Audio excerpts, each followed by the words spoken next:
Šiam rungtynėm ruošiamės rimtai, nes mes šalia stovėjom, jie antroje vietoje, mes trečioje.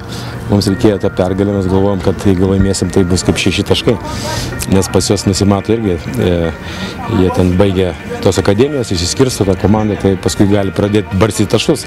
Mums labai reikėjo, bet matėt, kai labai daug nori, bet būna visokių nenumatytų atvejų aikštėje. Tai vat toks atvejas, kai įvyko pas mūsų, tai nepateisinamas, kur mūsų kamuolys ir mūsų bauda sugebam gauti raudoną, tai vat viską pakeitė mūsų žaidimo braižą.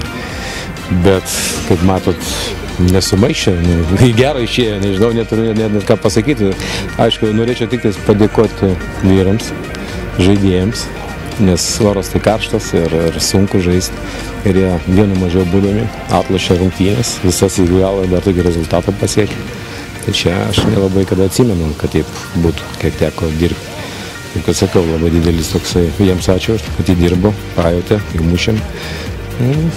Viskas gerai, kad laimėjom 3 taškai, viskas, sakau, o kas čia dėl to incidento, tai čia mes spręsim patys vidučiai. Tai taip negali būti, jeigu žaidėjas nenori žaisti, tai nėra ko iš visai tai aikštės. Tai reiškia, jeigu vienas išeina, kad nubaudžia visą komandą, kažkas už jį turėjo atidirbinėti. Nu, taip žaidimų rungtynėm esu patenkintas, įvarčių daug sumušė, sakau, vyrai išsikrovė pilnai, taip kad kas liečia rungtynės.